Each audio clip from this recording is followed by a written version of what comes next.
వీడియోలో 3 సింపుల్ ప్రశ్నలకు ప్రాక్టికల్గా మీకు సమాధానం ఇచ్చే ప్రయత్నం చేస్తాను. ఫస్ట్ ప్రశ్న, భారతీయ జనతా పార్టీ 543 మంది ఎంపీ సీట్లతో మహిళా రిజర్వేషన్ పాస్ చెయ్యలేదా? ఆ సత్తా లేదా? డీలిమిటేషన్ అసలు లేకుండా బిల్ పెట్టలేదా? అసలు బీజేపీ స్టాండ్ ఏంటి?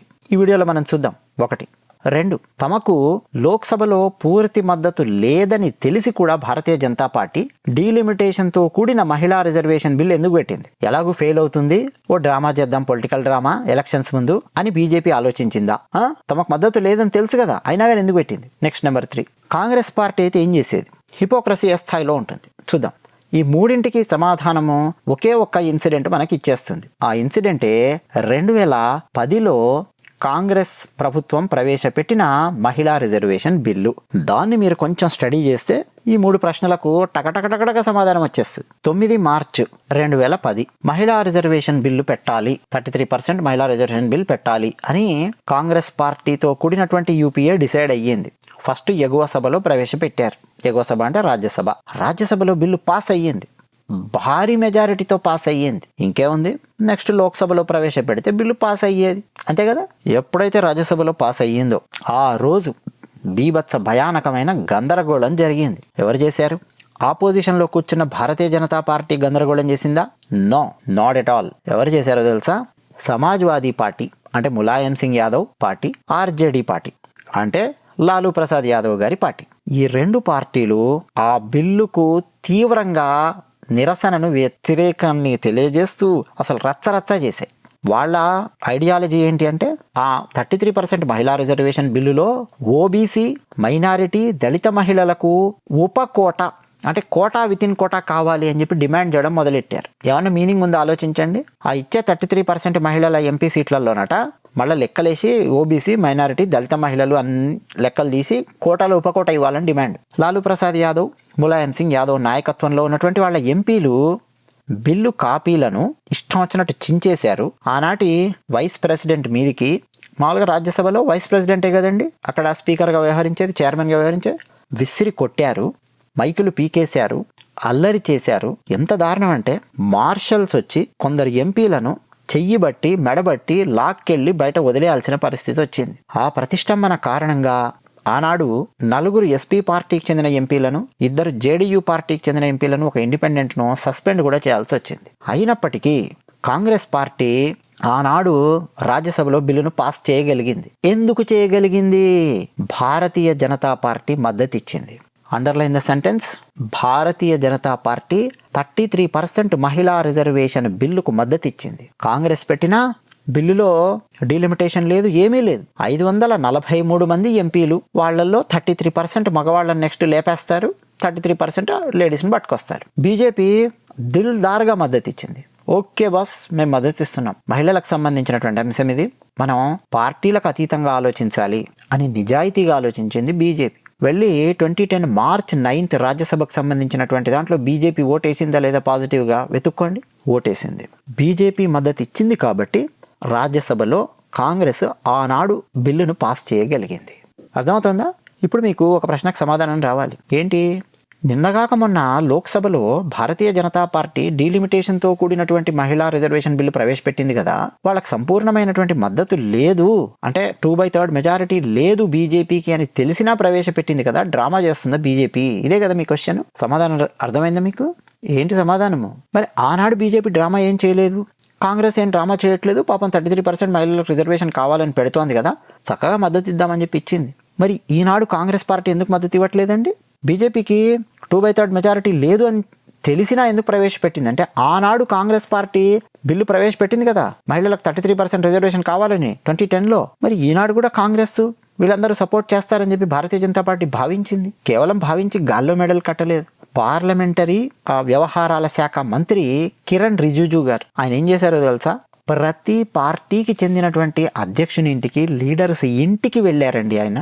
మొన్న జస్ట్ వారం 10 రోజుల క్రితం నుంచి ప్రతి పార్టీకి చెందిన అధ్యక్షుని ఇంటికి, ఆ లీడర్స్ ఇంటికి వెళ్ళి, అయ్యా ఇట్లా డీలిమిటేషన్తో కూడిన మహిళా రిజర్వేషన్ బిల్లు పెడుతున్నాము, దయచేసి మద్దతు ఇవ్వండి అని చెప్పి వాళ్ళందరినీ కన్విన్స్ చేసే ప్రయత్నం చేశారు, వాళ్ళకి ఎక్స్ప్లెయిన్ చేశారు.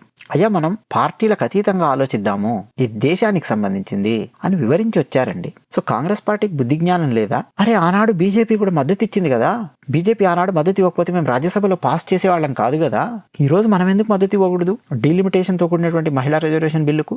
డీలిమిటేషన్లో దక్షిణాది ప్రాంతాలకు కానీ ఏ ప్రాంతానికి కానీ సీట్లు తగ్గట్లేదే, సీట్లు పెరుగుతున్నాయే. మద్దతు ఇవ్వాలి కదా, ఆలోచన ఎందుకు లేదు చెప్పండి. నెక్స్ట్ ఇంకో పాయింట్ ఏంటంటే, మరి కాంగ్రెస్ పార్టీ ఆనాడు డీలిమిటేషన్ లేకుండా మహిళా రిజర్వేషన్ బిల్లు పెట్టింది కదా 543. ఇప్పుడు కూడా బీజేపీ అలాగే పెట్టింటే లోక్సభలో కాంగ్రెస్ మద్దతు ఇచ్చుండేదేమో కదా. గాడిది గుడ్డేం కాదు, ఆగండి, కథ అప్పుడైపోలే.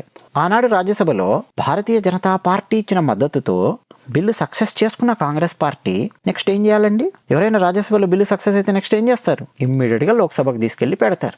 లోక్సభలో కూడా భారతీయ జనతా పార్టీ రెడీగా ఉంది, మద్దతు ఇవ్వడానికి రెడీగా ఉంది. ఓపెన్గా మీడియా ముందు చెప్పింది, రాజ్యసభలో మద్దతు ఇచ్చాం, లోక్సభలో మద్దతు ఇస్తాం, రెడీ మేము అని చెప్పింది. ఇప్పుడు కాంగ్రెస్ పార్టీ ఈ స్టాలిన్, ఈ రేవంత్ రెడ్డి, ఈ ప్రియాంక, రాహుల్ వీళ్ళందరూ చేస్తున్నటువంటి పిచ్చ డ్రామాలు అన్నాడు భారతీయ జనతా పార్టీ ఏం చేయలేదు, రెడీగా ఉన్నామంది.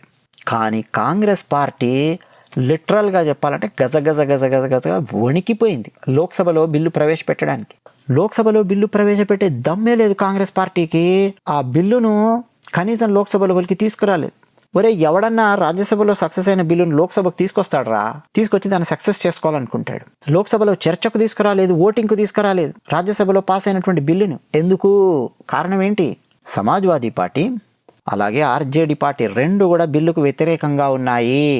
ఒకటేమో ఉత్తరప్రదేశ్కు చెందినటువంటి పార్టీ, ఒకటేమో బీహార్కు చెందినటువంటి పార్టీ. ఈ రెండు పార్టీలు, ములాయం సింగ్ పార్టీ, లాలూ పార్టీ, రెండు తీవ్రంగా వ్యతిరేకంగా ఉన్నాయి. సో ఆ బిల్లును కనుక లోక్సభలో తీసుకొస్తే యూపీఏ ప్రభుత్వానికి మద్దతు ఉపసంహరిస్తాము అని చెప్పి వాళ్ళు బెదిరించారు. మార్చి 8వ తేదీన మద్దతు ఉపసంహరించారు కూడా.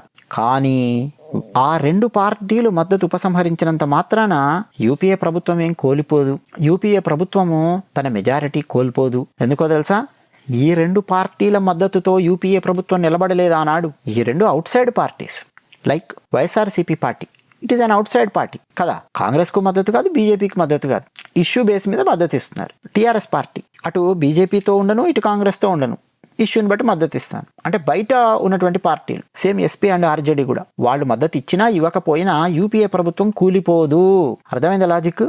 అయినా కానీ గడగడ గడగడ వణికిపోయింది. ఇప్పుడు చంద్రబాబు నాయుడు గారి పార్టీ అలాగే నితీష్ పార్టీ రెండు మద్దతు ఉపసంహరించుకున్నాయనుకోండి భారతీయ జనతా పార్టీకి సంబంధించి. భారతీయ జనతా పార్టీ నిలబడలేదు, మెజారిటీ అనేది లేక ప్రభుత్వం కూలిపోతుంది. ఇప్పుడు సిచ్యువేషన్ చెప్తున్నా. ఆనాడు యూపీఏ సిచ్యువేషన్ అలాంటిది కాదు.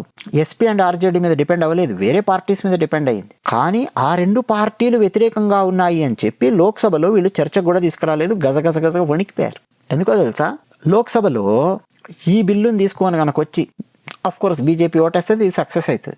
నెక్స్ట్ ఇంకా చాలా బిల్స్ తీసుకురావాలి. ఒక్క బిల్లుకు కూడా ఎస్పీ ఆర్జేడీ మద్దతు ఇవ్వకుండా రచ్చరచ్చ గోలగోల జడం మొదలెడతాయి ఇంటా బయట. దాన్ని తట్టుకునేటటువంటి సామర్థ్యం యూపీఏ ప్రభుత్వానికి లేదు. యూపీఏ 2 గురించి మాట్లాడుతున్నా.